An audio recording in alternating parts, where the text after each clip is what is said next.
Adorable Père, dans le nom puissant de Jésus, nous te disons merci. Dieu de gloire, que ton nom soit vraiment exalté à ce moment. Je te dis merci pour cet rassemblement, pour cette prière à ce moment. Merci pour ta parole, pour notre puissant de Jésus. Nous demandons de prier. Bien-aimés dans le Seigneur, nous disons vraiment grand merci à Dieu de tout ce qu'il fait dans notre bouche, dans notre vie, au nom puissant de Jésus. Alors, la fois passée, nous avons commencé par parler de notre identité en Christ. C'est très important que chacun de nous connaisse son identité, son origine, d'où il est sorti, qui est son père, qui est sa mère, votre nationalité, votre pays, votre d'origine en un point.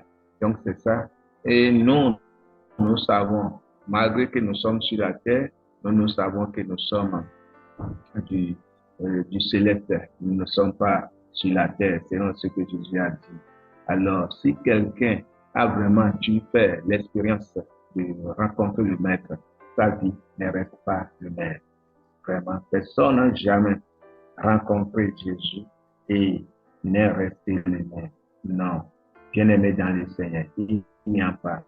Mais sa vie a pris. Celui qui a rencontré le Seigneur, sa vie prend un tournant massif qui affecte radicalement tout ce qu'il fait.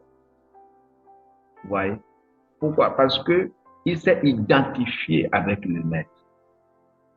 Donc, cela affecte sa vie, cela affecte ce qu'il fait, cela affecte même les relations entre lui et les autres. Vous voyez? Donc, il voit à la manière que le Maître voit, il comprend la manière que le Maître comprend. Bien aimé, parce que l'Esprit de Dieu est en lui, il s'est identifié en lui. Et bien aimé, lorsque nous sommes identifiés au Seigneur Jésus, nous devons faire sa volonté. C'est très important. C'est très, très important. C'est ce que nous devons comprendre. Vous voyez? Et ceux qui ont rencontré Jésus ne peuvent pas le garder pour eux-mêmes. Ils veulent que les autres fassent le même expérience.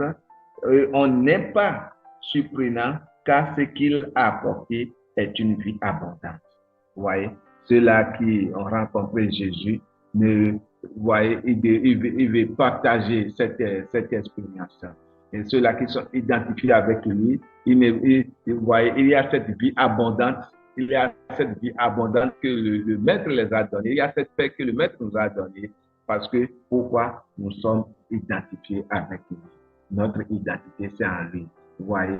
Donc, nous voulons toujours partager cela. Il y a cette joie de partager avec les autres. Venez voir le Seigneur. Venez voir le Messie. Venez voir celui qui m'a guéri. Venez voir celui qui m'a restauré. Venez voir celui qui m'a donné la paix. Venez voir celui qui m'a fait ce, qui m'a fait ça, etc. Bien aimé, c'est très important. Lorsque quelqu'un s'est identifié, lorsque vous connaîtrez votre identité vraiment avec le Seigneur, vous ne faites que de parler du royaume.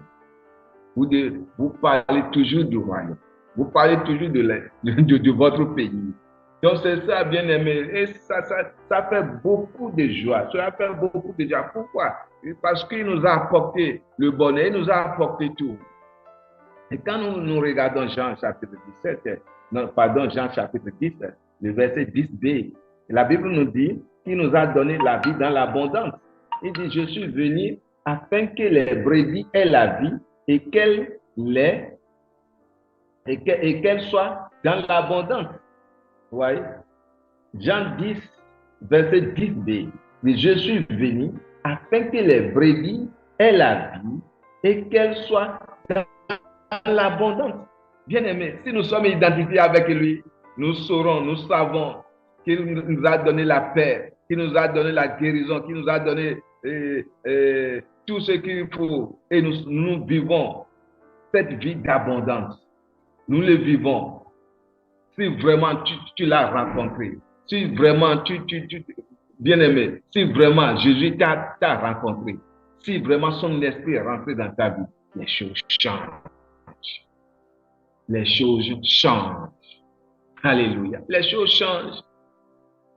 C'est pourquoi, bien-aimés, au cours de la parole de Dieu, quand vous lisez la parole de Dieu, même au cours de la prière, c'est pourquoi vous devez vraiment l'écouter attentivement. Vous devez le prendre vraiment avec toutes les foi et vous devez avoir foi à la parole que vous lirez.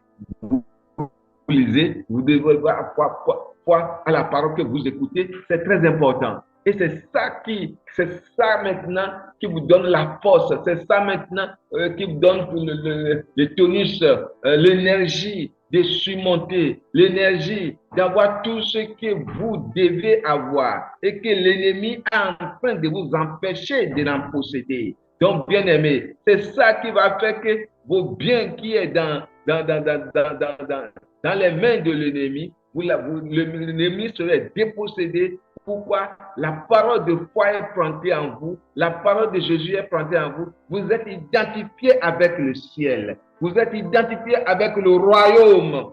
Bien-aimé, c'est ça la vérité. C'est ça la vérité. Vraiment, c'est ça la vérité. Et nous devons savoir ça. La vie en abondance implique une vie qui est plus que suffisante. Vous voyez, la vie abondante implique une vie qui est plus que suffisante. À tel point que vous la donnez et ou la partagez. Vous devez, c'est assez, plus que assez. Tu en as en abondance. Donc, tu donnes et tu le partages. Et c'est ça, bien-aimé. L'évangile, lorsque nous sommes vraiment, nous connaissons notre identité, nous sommes identifiés avec lui. Vous voyez, l'évangile n'est pas quelque chose que nous devions être avares et garder à nous-mêmes. C'est mon argent, c'est mon. Ça devient notre. Partage-les. Parle à quelqu'un de Jésus. Si vraiment tu t'es identifié, si tu connais ton identité. Que quelqu'un vienne dans cette oreille. C'est très important. Bien aimé dans le Seigneur. Très, très important. Et c'est ce que nous devons comprendre. Et comme ça, vous voyez, cette vie abondante, cette vie de grâce, cette guérison est garantie. C'est garanti. Le fait que vous parlez de lui, le ciel est d'accord avec vous. Vous voyez, tout ce que vous demandez en son nom, le Seigneur pouvoir, et c'est garanti parce que vous travaillez pour le roi. Quand on est identifié à quelque chose, nous devons donner toute notre force à cela. Nous devons donner toute notre cœur à cela. Vous voyez, vous êtes identifié avec le travail que vous êtes en train de faire. Vous voyez, lorsque vous êtes identifié avec le travail que vous êtes en train de faire, vous donnez tout, vous faites tout. Vous faites tout, vents et marées, vous faites tout. Pourquoi? Je dois réussir. Bien aimé, c'est la même chose. Lorsque nous sommes devenus chrétiens et le Seigneur nous a appelés, bien aimé, lorsque nous avons fait notre rencontre, bien aimé, donc notre identité a commencé. Et lorsque nous sommes sûrs maintenant de notre identité, nous sommes sûrs de qui nous sommes, alors nous ne serons plus honte de qui nous sommes. Nous devons annoncer qui nous sommes aujourd'hui. Qui es-tu? Qui es-tu? Pose la question à quelqu'un devant toi, derrière toi. Qui es-tu? Qui es-tu? Donne la réponse. Je suis vraiment enfant du Père Céleste. Je suis enfant de Dieu. Ouais, je suis enfant de Dieu. Je suis né pour faire la volonté de mon Père Céleste. Voilà qui je suis. Et toi, qui es-tu? Qui es-tu? Cette question est très importante. Nous allons regarder un peu l'expérience de la femme dans le livre de Jean, chapitre 4, qui est venue au puits pour puiser de l'eau. Et elle voudrait puiser de l'eau où à chaque moment, elle aura besoin de cette eau, de puiser de l'eau. Et à ce moment-là, à l'heure-là, le lieu-là est un lieu stratégique. Jésus s'est entendu là, et que lorsque les disciples sont partis acheter des vivres, parce qu'ils ont évangélisé, ils ont parlé de son Père dans l'entourage, Et là, il est fatigué, il les a dit, allez acheter des vivres. Et maintenant, cette femme est venue pour prendre de l'eau. Et quand elle est venue pour prendre de l'eau, le Seigneur Jésus, à partir de cela, commençait par converser avec elle, elle a ouvert une discussion entre lui et la femme. Et dans cette discussion, le Seigneur lui a révélé qui elle est. Le Seigneur lui a révélé son identité, l'identité de la femme, bien aimée. Et lorsque le Seigneur lui a révélé son identité de qui il est, et cela fait que la femme, elle a fait quoi? Elle a changé son identité. Elle est devenue maintenant Christ et elle a suivi Jésus. Et quand elle a écouté tout ce que le maître lui en avait dit, bien aimé. Oh, alléluia. Jean chapitre 4, verset 28 à 30. Jean chapitre 4, verset 28 à 30. Alors, bien-aimé, alors la femme, ayant laissé sa couche, s'en alla dans la ville et dit aux gens, venez voir un homme qui m'a dit tout ce que j'ai fait. Ne serait-ce point le Christ? Il sort de la ville et il vint vers lui. Vous voyez, lorsque Jésus a dialogué avec elle, lorsque Jésus a parlé avec elle, lorsque Jésus lui a donné certaines révélations concernant sa vie, vous voyez, alléluia, alléluia, gloire à Dieu, lui a donné certaines révélations concernant sa vie. Oh, bien-aimé dans le Seigneur, elle a dit ça. Personne, depuis que je suis né, personne n'a jamais révélé mon problème. On lui a posé des questions sur questions et la fin dit, va appeler ton mari. Et la dame dit, je n'ai point de mari. Mais Jésus lui a dit, mais tu as 4, tu en avais 4, mais celui qui est, ou bien tu en avais 5, celui chez qui tu es maintenant n'est pas ton mari. Dieu a révélé son passé. Vous voyez, Dieu a parlé de son passé et de sa présence. Et je pourrais dire, bien aimé, que cette femme, dans les familles, peut-être maternelles, c'est des personnes qui ne restent jamais auprès d'un mari et vieillir. C'est des personnes qui changent de mari en mari et elle a changé jusqu'au 5e. Et cet esprit l'a suivi. Vous voyez, elle est maintenant à sa 5e position de mari. Une femme qui a 5 maris. Imaginez-vous.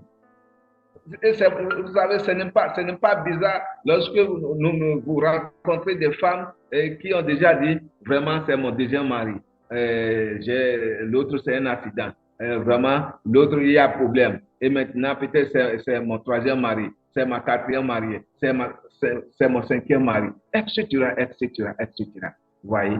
Dès que des personnes comme ça, et ne rencontrent pas vraiment le salut, ne rencontrent pas le Sauveur, ne rencontrent pas Jésus, ne rencontrent pas le Maître, leur vie ne pourra jamais changer. Cet esprit va les suivre, cet esprit va suivre les enfants et les enfants de leurs enfants, et jamais dans cette lignée, il n'y aura personne d'entre les filles, d'entre les femmes qui restent d'un toit d'un homme jusqu'à vieillir.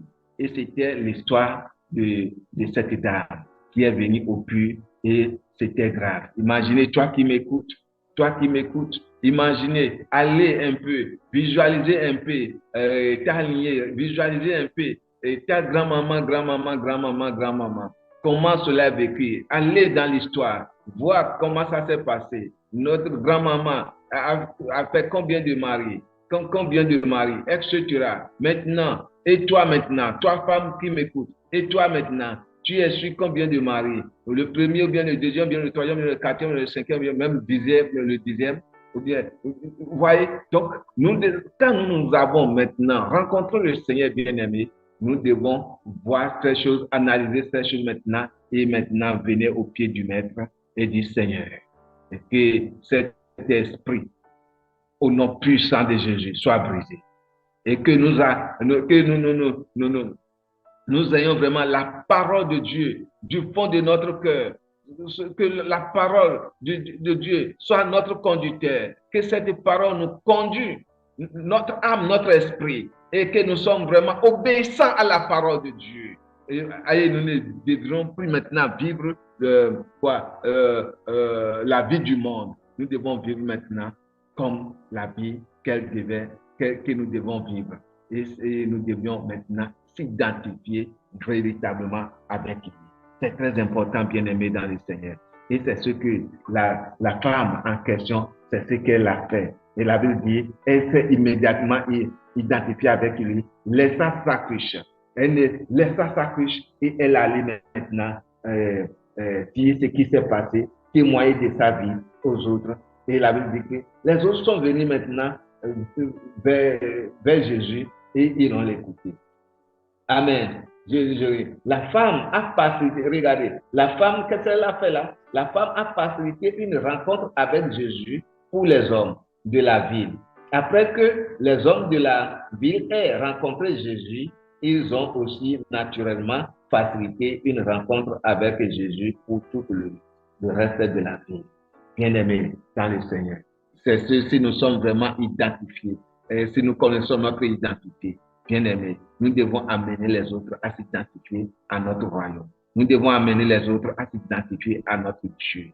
Nous devons convaincre les autres, persuader les autres. Vraiment. Vous savez, Paul, en son temps, dans Acte 26, a persuadé le roi Agrippa. Il a persuadé pour devenir chrétien. Bien-aimé, qu'est-ce que tu fais avec ton identité en Christ? Qu'est-ce que tu fais? Oui, est-ce que tu te dis chrétien et tu t'identifies toujours avec les prostituées? Tu te dis chrétien et tu t'identifies avec les drogueurs? Tu te dis chrétien et tu t'identifies avec les gens qui se baladent dans les rues, les gens, je ne sais pas. Tu te dis chrétien, tu te dis chrétien et tu t'identifies avec qui? Qui?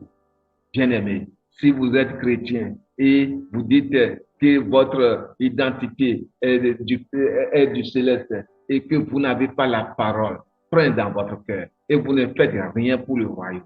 Et vous ne faites rien pour le royaume. Quand il dit faites quelque chose pour le royaume, ce n'est pas forcément aller à l'église avant de faire quelque chose pour le royaume. Le fait que tu es là, et nous sommes en train de diviser la parole de Dieu. Oh, ça t'a touché, ça t'a changé. Et vraiment, cette parole, vraiment, ça a ouvert mes yeux. Vraiment, qu'est-ce que tu dois faire? Toi-même, tu dois faire comme la femme. Partager la parole. Partager la parole. Voilà. Oh, ma soeur, tu as tel problème. Vraiment, je t'envoie cet audio. Écoute-les. Oh, je t'envoie cet audio sur la guérison. Je t'envoie cet audio sur ceci. Je t'envoie cet audio. Bien-aimé. Comme ça, tu es en train de faire le travail du maître et tu auras tes récompenses. Et c'est très important. Et que Dieu nous bénisse et que Dieu continue de nous donner la force pour continuer son œuvre. Au nom puissant de Jésus. Et à la prochaine. Shalom.